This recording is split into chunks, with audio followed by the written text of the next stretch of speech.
Beleza, a gente está falando de serviço, e aí nesse texto a gente vai ver o próprio Jesus, que é quem consegue unir de modo perfeito teoria e prática no serviço. Então Jesus ensina sobre o serviço, e Jesus é aquele que serve completamente, e serve com a sua própria vida, e serve com o seu próprio sangue derramado na cruz.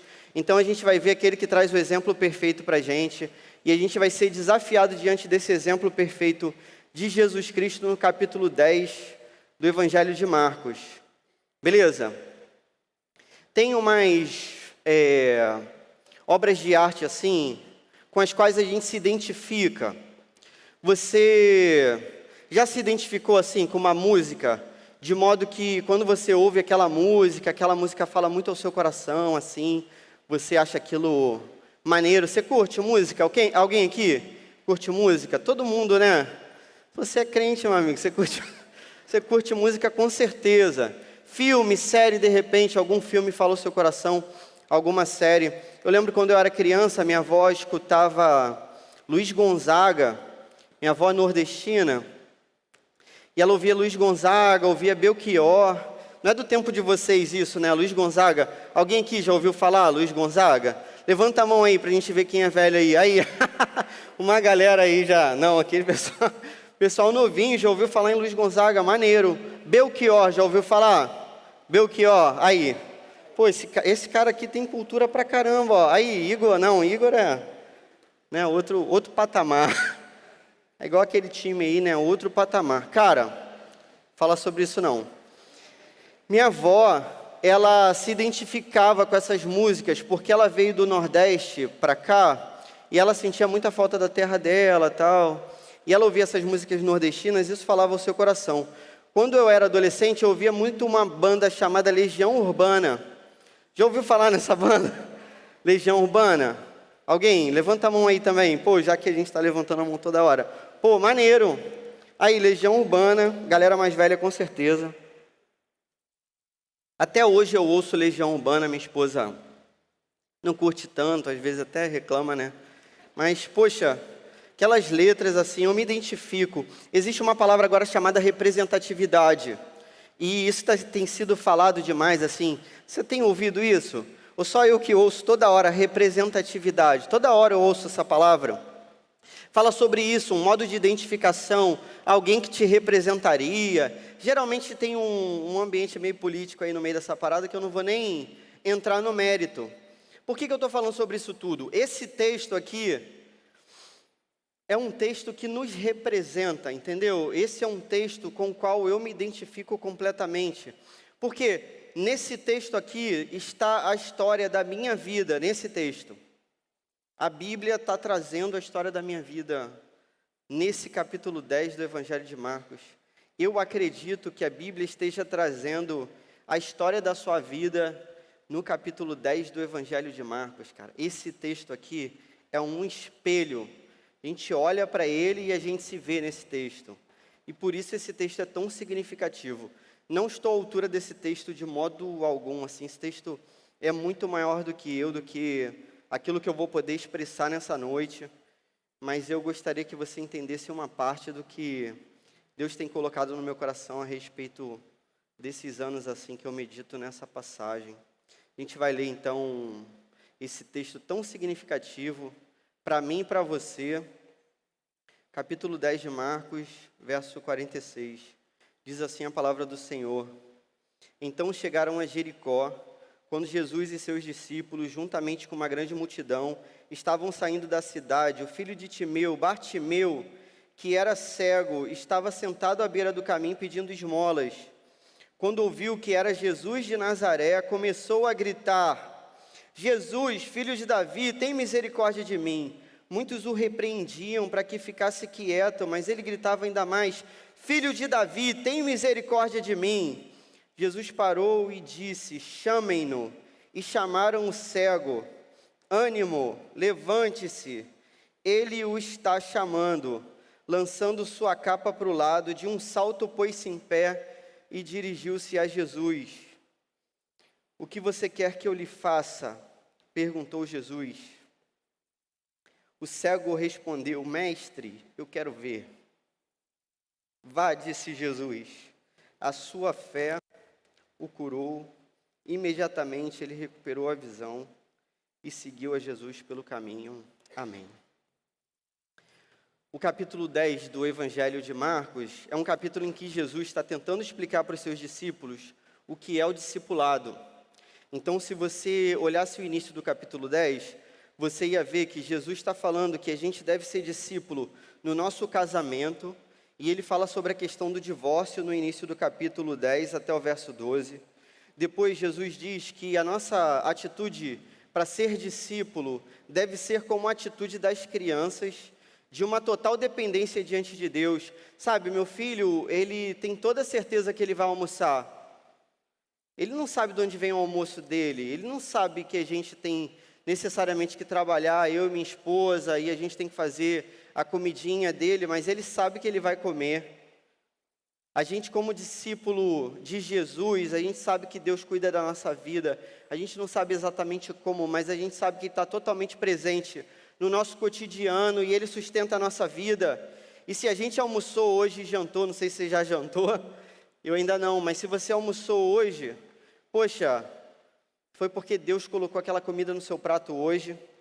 Depois aparece um jovem rico que pareceria um modelo de discípulo. Mas Jesus vai mostrar para os caras que são os seus discípulos que aquele modelo é um modelo falso. Que na verdade, quem quer ser discípulo de Jesus tem que colocar Deus acima de todas as coisas, até do dinheiro. Depois Jesus vai falar sobre sua morte e ressurreição. Então o discipulado é aquilo que leva a gente na direção da cruz do Calvário. E ele está caminhando para Jerusalém. E essa é a última viagem de Jesus para Jerusalém, então ele vai ser preso, ele vai ser humilhado, ele vai ser torturado, ele vai ser açoitado, ele vai ser cuspido, ele vai ser desnudado, vão tirar as roupas de Jesus, vão lhe colocar uma coroa de espinhos na cabeça, ele vai ser pregado numa cruz e ele vai verter o seu sangue e a sua vida num monte chamado Calvário. No meio disso, há uma conversa totalmente fora de propósito e inusitada, aquela que antecede o nosso texto. Tiago e João se aproximam de Jesus e, sem entender o que seja o discipulado, falam para Jesus assim: olha, a gente quer ser o primeiro no seu reino, assim, sentar à direita e à esquerda, tipo o primeiro-ministro, entendeu? A gente quer ter uma posição de destaque. Aí Jesus explica que no reino de Deus, aquele que quer ser o maior deve ser o menor. E é espantoso realmente que no reino de Deus, o maior exemplo de servo é o próprio rei. Só existe isso nessa história aqui, que é o Evangelho de Jesus. Vou repetir, o maior exemplo de servo é o próprio rei. E diz que aqueles homens não deveriam querer serem servidos, mas servir. E diz que eles não deveriam pretenderem ser governantes, mas escravos. E por fim, quando esses caras já não estão entendendo nada do que Jesus está falando, nessa última passagem aqui do capítulo 10 de Marcos, Jesus vai mostrar na prática o que ele estava falando no texto anterior. Deu para entender? Jesus estava dizendo no texto anterior assim, ó, o maior é o menor. Eu mesmo não vim para ser servido, mas para servir e dar minha vida em favor de muitos. E aí Jesus vai colocar em prática aquilo que ele tinha acabado de ensinar. Geralmente Jesus faz isso, e no Evangelho de Marcos é sempre assim. Jesus faz uma sequência de ensinos e aí ele coloca aquele ensino em prática. A gente que é professor faz assim também, a gente passa um conteúdo e aí depois pede para o aluno praticar. Na hora de praticar, às vezes, né, na teoria estava bonito, mas na prática a coisa parece que não funciona. Então Jesus vai fazer por ele mesmo, para funcionar, para que os discípulos entendam o que é o serviço.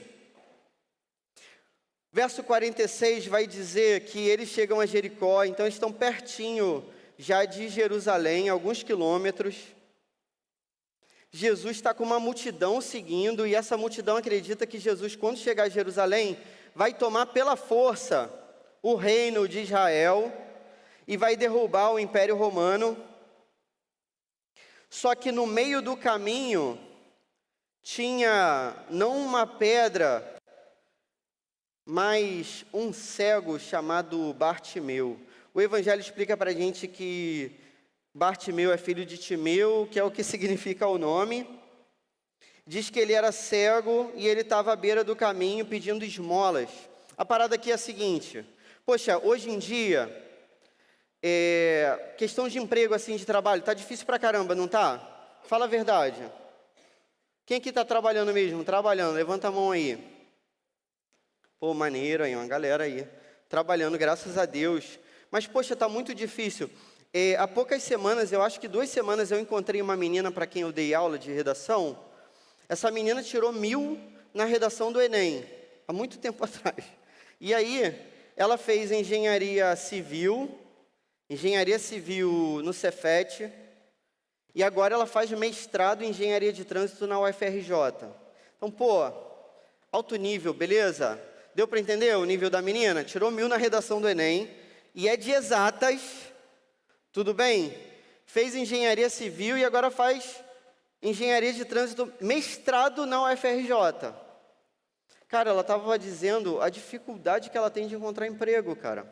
Na época que ela fez o vestibular, a moda era fazer engenharia.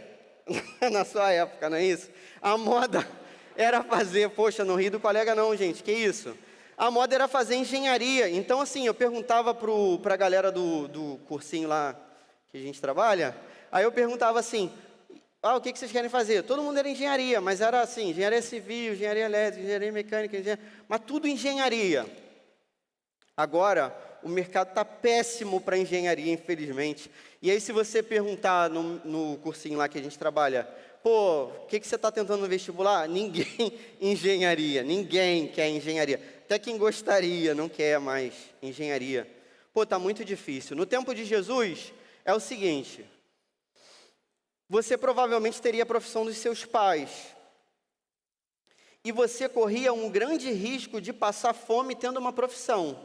Então, assim, você é carpinteiro, você é pedreiro, você é lavrador, você tem uma profissão, isso é maneiro, você é pescador, mas por questões climáticas, por questões econômicas, por questões bélicas, questão de guerra, você podia passar fome a qualquer momento. Bartimeu era um cara cego. Sabe o que restava para um cego? Mendigar, ser mendigo. Um cego, ele sabia que necessariamente ele ia ser mendigo e depender da ajuda dos outros a vida inteira no tempo de Jesus. Cara, pensa como deve ser difícil ser cego hoje. Hoje tem umas políticas afirmativas aí, hoje tem, lei de cotas, por exemplo, para pessoa com deficiência. Mas a gente sabe que o piso táctil que tem aqui na frente, por exemplo, não chega exatamente no lugar que a pessoa gostaria que chegasse. A gente sabe do desnível das calçadas. E nessa cidade aqui, que é uma cidade um pouco melhor do que a minha é muito pior, tudo mais desnivelado, cheio de buracos, cheio de problema. Então já é difícil ser cego hoje. Imagina no tempo de Jesus. Um cego seria necessariamente um mendigo. Quando Bartimeu ouve que Jesus de Nazaré está passando, no verso 47 você acompanha aí, que ele começa a gritar assim: Jesus, filho de Davi, tem misericórdia de mim. Quando ele usa a expressão filho de Davi, essa é uma expressão cheia de significado, altamente messiânica. Mostra que Bartimeu tinha uma certa noção de quem fosse Jesus. Bartimeu já tinha ouvido falar de Jesus, e parece que ele acredita, de certo modo, em Jesus por essa expressão e por esse grito de misericórdia, por socorro. No verso 48, a galera que segue Jesus, surpreendentemente, vai tentar calar Bartimeu. Isso é surpreendente, né? Como que os discípulos de Jesus não tinham entendido até então o que era o discipulado? O que no discipulado você deveria servir a ponto de você ter a alegria de, pelo serviço, experimentar o fato de ver outras pessoas serem transformadas pelo mesmo evangelho pelo qual você foi transformado, e ver essas pessoas se transformando em discípulos de Jesus também. Então essa galera aqui não está entendendo o que é necessariamente o discipulado, e fala para Bartimeu assim como um incômodo, fala para Bartimeu calar sua boca.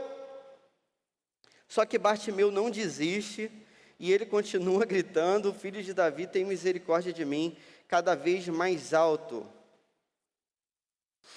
Verso 49, Jesus chama Bartimeu. Bartimeu lança a sua capa para o lado, e isso é altamente significativo. A única coisa que o mendigo tem é a sua capa para se proteger do frio.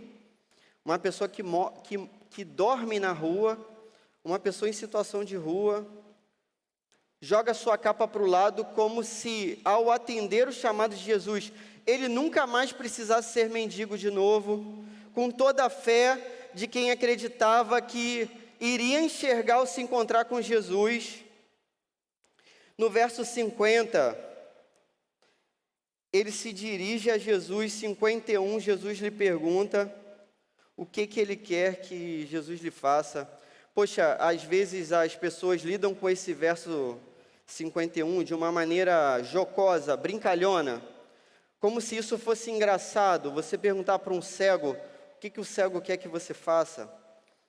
Certamente nesse trecho não tem graça nenhuma, beleza? Para o cego não tem graça nenhuma, para Jesus não tem graça nenhuma. A história aqui, cara, é que Jesus, ele é tão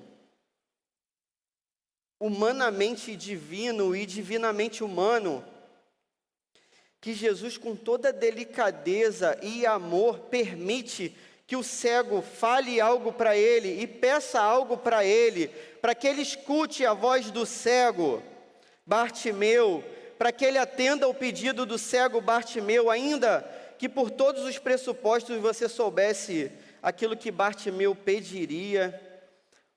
O cego aqui tem voz diante de Jesus, o cego aqui tem vez diante de Jesus.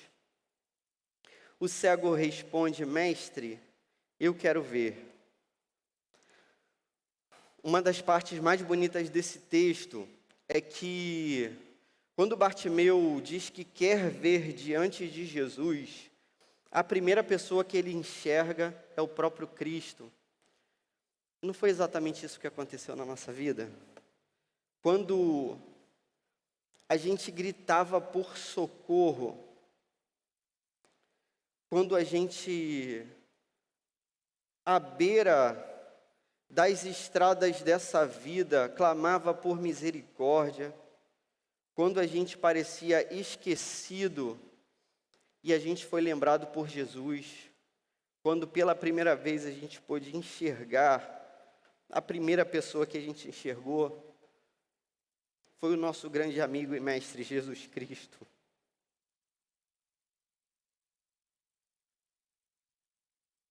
Bartimeu, crendo que Jesus o curaria, se coloca diante de Jesus. E você deve entender, cara, o significado dessa passagem. Olha só, Jesus está indo para Jerusalém, como eu te falei, e ele está indo para cumprir a missão mais nobre que lhe foi dada.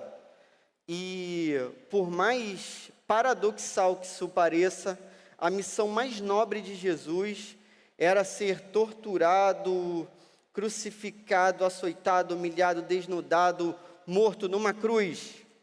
Jesus destemidamente, e Jesus com um olhar fixo, como diz o Evangelho de Lucas, se dirige a Jerusalém para cumprir a sua missão dada pelo Pai. Nada o deteria. Você consegue entender? Jesus vai fazer aquilo que ele nasceu para fazer. Existe um quadro antigo, eu gosto de arte, assim, você deve ter percebido. Existe um quadro antigo chamado A Sombra da Cruz. Esse quadro vai mostrar Jesus trabalhando numa carpintaria, e a sombra do corpo de Jesus no fundo da carpintaria é uma cruz. O que o quadro está querendo dizer? Que Jesus sempre soube, que Jesus sempre quis, que Jesus, de propósito, nada foge ao seu controle, que Jesus sabia que a sua caminhada resultaria na cruz, e era esse o propósito da vida dele. Diante da mais nobre missão, nada deteria o nosso mestre e amigo Jesus Cristo, se não por um momento, um grito por misericórdia.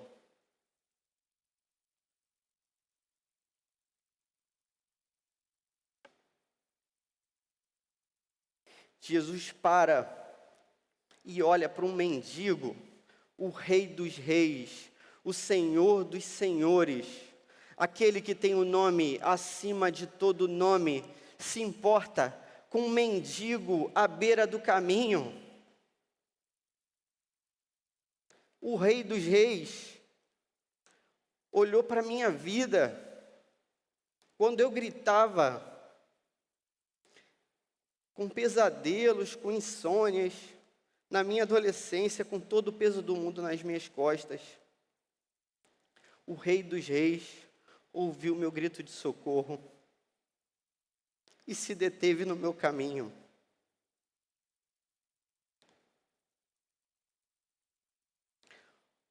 O nosso querido amigo Jesus está ensinando para a gente essa lição. A história de Bartimeu é a nossa própria história. A gente tem que servir como o nosso mestre. E o nosso mestre se lembra daqueles que gritam por misericórdias, esquecidos pelo caminho. A única aplicação que eu gostaria de fazer desse texto é a seguinte: que você, diante dessa lição, possa não desprezar aqueles a quem Jesus não desprezou. Perceba, Jesus não desprezou Bartimeu. O nosso serviço tem que implicar, tem que resultar, tem que se aplicar na nossa consideração por pessoas que são completamente desprezadas por essa sociedade corrompida e pecaminosa, por todo tipo de padrão absurdamente injusto. A gente tem que olhar, cara, para os pequeninos, para aqueles para quem Jesus olhava, e fica uma ressalva de definição. Os pequeninos para Jesus são aqueles que gritam por misericórdia. O reino de Deus é composto por pessoas que gritam por misericórdia. Se eu li num comentarista que eu estava estudando esse texto, vou repetir, o reino de Deus é composto por pessoas que gritam por misericórdia. Se um dia você gritou por misericórdia, o Senhor Jesus te ouviu e te curou. E o verso 52, Jesus diz assim: vá, disse Jesus, a sua fé o curou. Essa palavra curou significa salvou. Fomos curados da nossa cegueira e salvos no mesmo momento em que nos encontramos com Jesus e vimos o nosso Mestre. Jesus não despreza essas pessoas que são pequeninas. Os pequeninos, a fim de definição, não são pessoas necessariamente que passam por problemas socioeconômicos. Bartimeu era um mendigo, mas Zaqueu não era.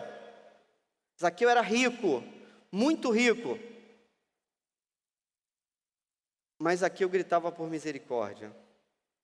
O reino de Deus não é formado por questões socioeconômicas, é formado por corações que buscam a Jesus Cristo e buscam de todo o coração. Aqueles que se veem necessitados, aqueles que encontram abrigos em Jesus Cristo. Os apóstolos de Jesus, em grande parte, não eram pessoas pobres. Por que eu estou fazendo questão de falar sobre isso? Porque tem uma vertente do Evangelho que vai divinizar o pobre e vai dizer que o pobre é sagrado e tal. Não, não, não, não. O ser humano, meu amigo, é sagrado, criado à imagem e semelhança de Deus. Não tem facção entre as pessoas. A Bíblia é a única e o Evangelho que não faz acepção de pessoas. Está todo mundo no mesmo grupo. O grupo é que todos pecaram e carecem da glória de Deus. É isso. Todo mundo é igual. Todas as etnias, todos os sexos, todas as idades, todas as culturas, todo mundo é igual diante do Evangelho. Todo mundo é pecador e precisa de arrependimento.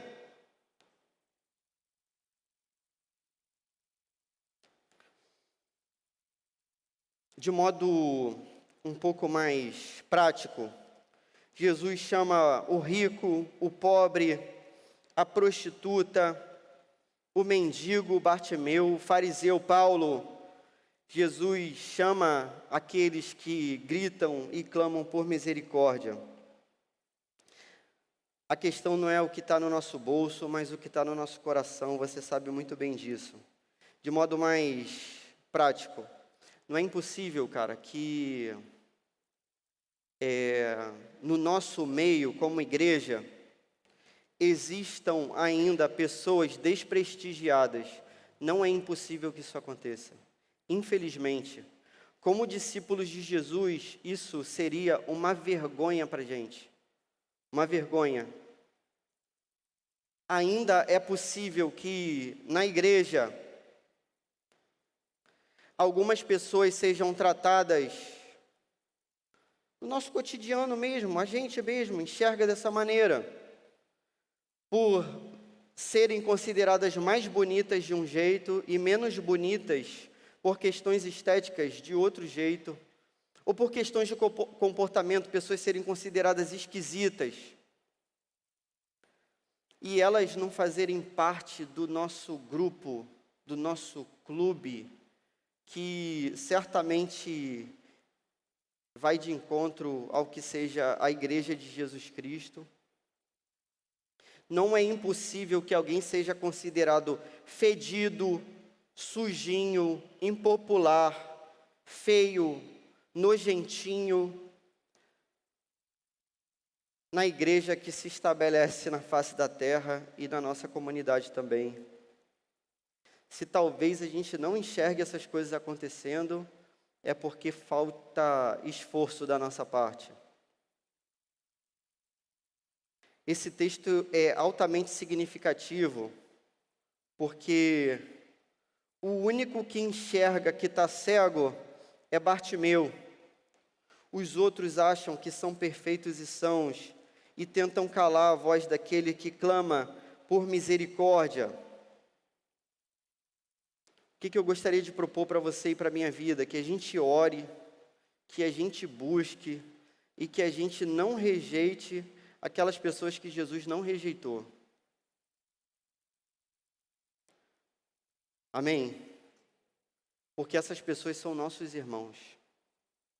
Se Jesus trouxe essas pessoas, com a roupa que elas vieram, com o cheiro que elas vieram, com o jeito que elas vieram, com o gosto delas, com a forma delas, com a expressão delas, com o vocabulário delas, são nossos irmãos. E se transformam em discípulos de Jesus como Bartimeu, que recupera a visão e segue Jesus pelo caminho. A gente tem que ajudar os irmãos que enfrentam alguma necessidade, e a gente tem que estar atento para isso.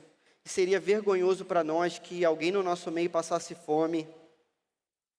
A gente deve servir a essas pessoas, a gente deve olhar, a gente deve orar, a gente deve repartir. A gente deve tratar a pessoa com deficiência da melhor maneira possível aqui nessa igreja. E a gente deve fazer de tudo para a gente se adaptar, ainda que sem saber direito como, talvez até consultando essas pessoas, mas se adaptar para que elas estejam aqui no nosso meio.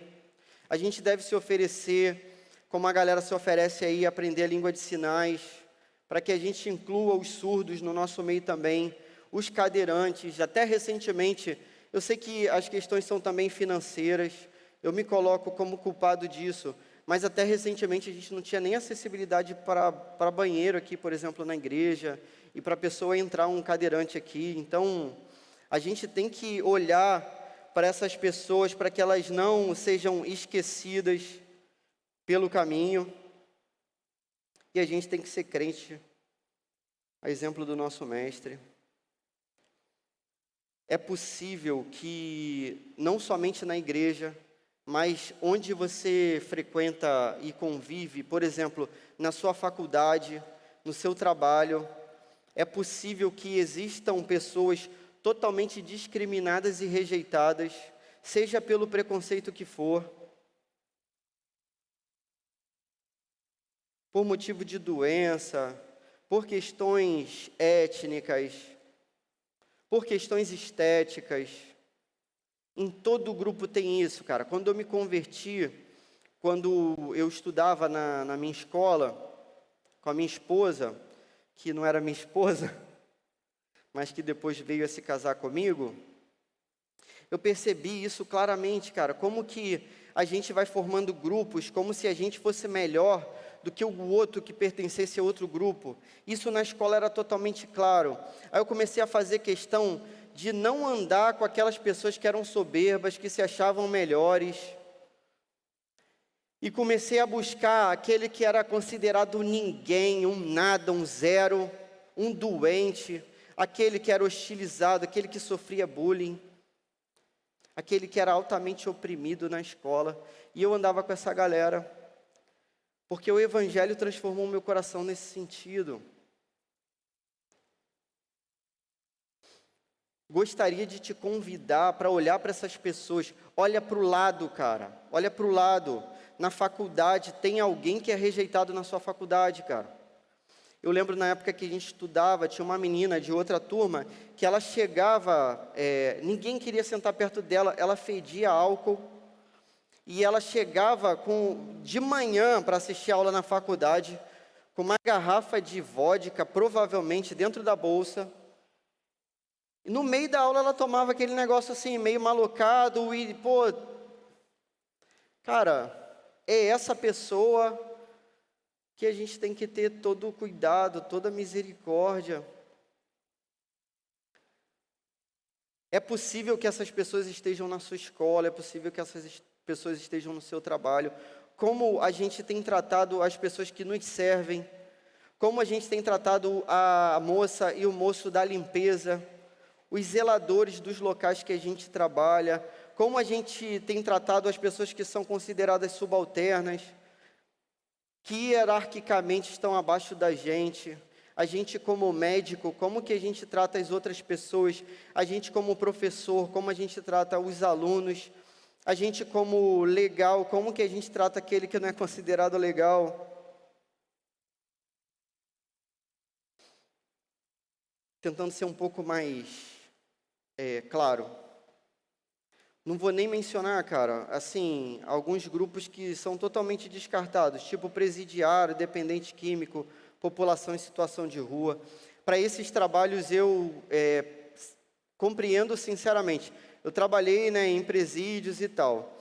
Então eu entendo que esses trabalhos requerem vocação e treinamento.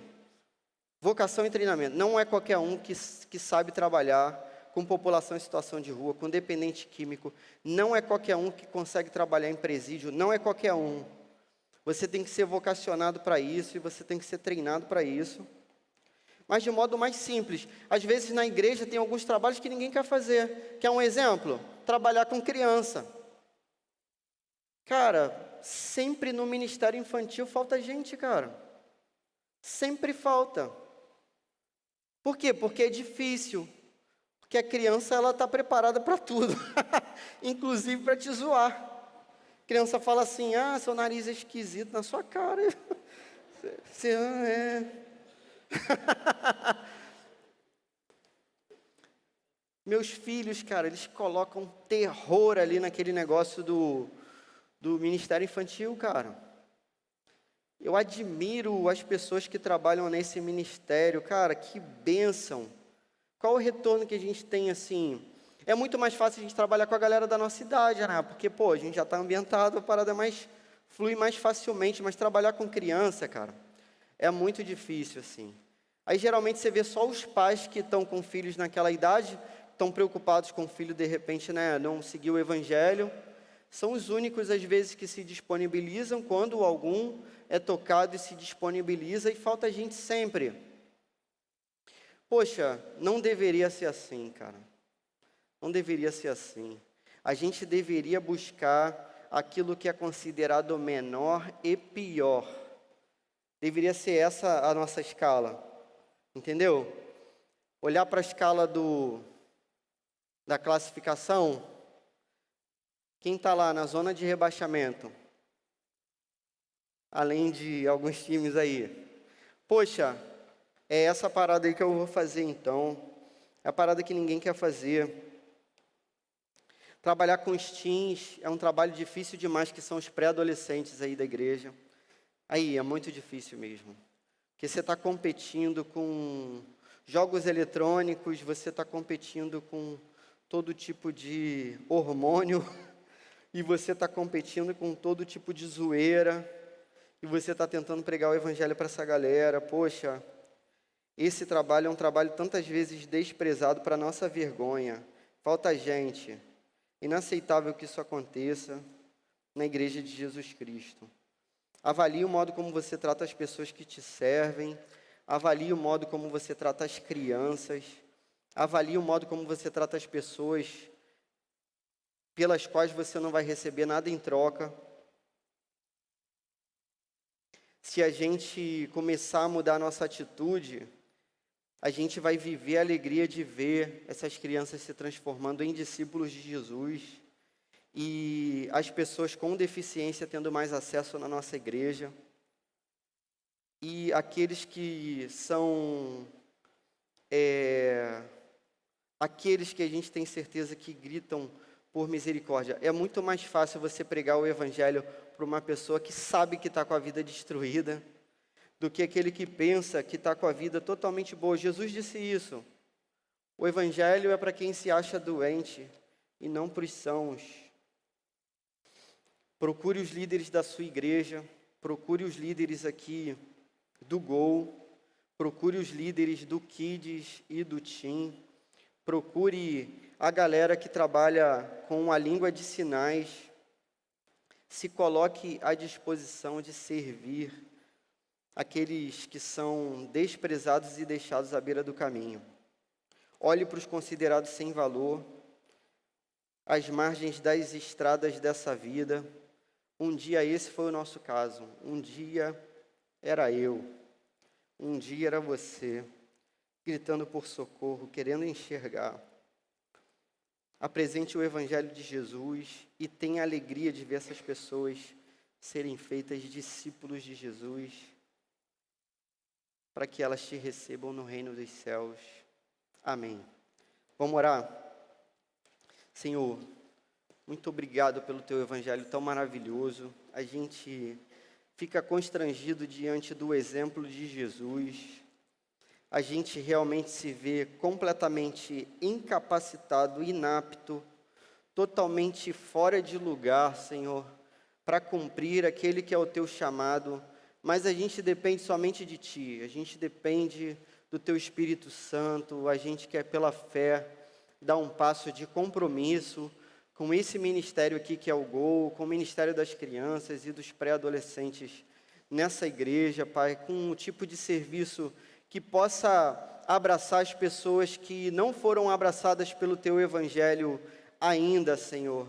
Em nome de Jesus, Pai, que a gente possa ter a alegria de ver aquela pessoa desprezada da nossa universidade, do nosso trabalho, Pai, do nosso convívio, ouvindo o Teu Evangelho, se rendendo ao Teu Evangelho tão maravilhoso que é a boa notícia para aqueles que se veem perdidos, Senhor. Em nome de Jesus, faz a gente olhar para o lado, faz a gente perceber esse tipo de propósito também no nosso cotidiano, Senhor, por favor. Faz com que a gente trate todo mundo igual, Pai, com misericórdia, como o Senhor nos tratou, Pai. Em nome de Jesus, Pai, em nome de Jesus, amém.